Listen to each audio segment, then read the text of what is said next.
It sometimes happens after the parties have filed for divorce that they want to attempt a period of reconciliation. What's the best way to protect your rights, preserve the work that's already been done in your divorce, and still kind of leave the door open to both reconciliation or the possibility of divorce? That's the topic of today's video.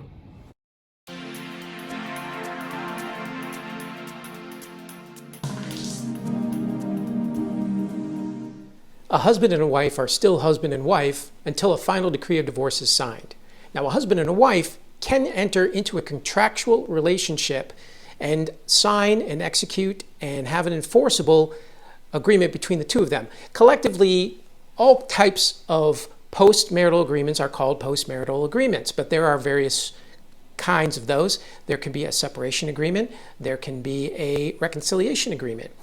In the instances where a couple decides that after they file for divorce, they would like to try and take a second stab at making the marriage work together, then they can do so. But oftentimes they are faced with a decision. Should we non-suit the divorce or should we continue on with the proceedings, or at least put them on hold while the period of reconciliation is going on?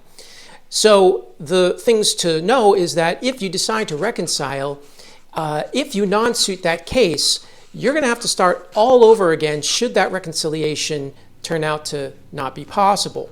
And to not put too much of a pessimist on the issue of couples being together, after you've already filed for divorce and have already attained legal representation, sometimes it's difficult to pull that back after it's been set in motion.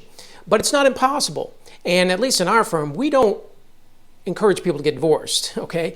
If they want to stay together, that should be encouraged by your attorney, and you should give that 100% chance to work. But at the same time, if you just go all in on the reconciliation and decide to non-suit the case, you are going to lose all of the gains that you've so far accumulated. That may include temporary orders, injunctions, payment of support. All of that will go away, and you're going to have to go through the whole process all over again if the reconciliation doesn't work out, and you're going to have to file a new lawsuit, which you can do, because when you dismiss a lawsuit for divorce in the state of Texas, it is no fault. I believe every state's going to be that way too. So how do you preserve the ongoing divorce process, sort of slow it down and hold it off, but still give your reconciliation a fair chance of succeeding? The way to do that is, as I say, a post-marital agreement. Now, this is an agreement signed by both parties that's going to have to be detailed, that will outline all the conditions that will happen while this period of reconciliation goes on. And it should be drafted by your attorney and be considered very carefully.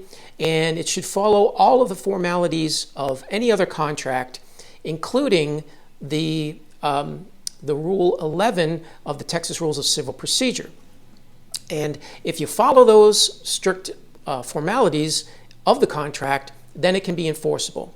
And you can use that should you decide to continue on with the divorce after your period of reconciliation.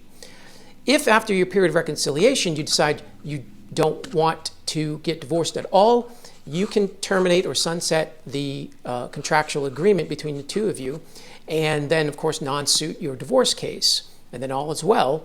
And but having some legal protections in place prior to just non-suiting your case, if you're considering reconciliation, is a smart move. You should consult a experienced family law attorney and explore that option if you are considering reconciliation after you have already initiated a divorce. My name is Sean Palmer with the Palmer Law Firm, where we can't protect your heart, but we can protect your rights. If you have any questions, let us know.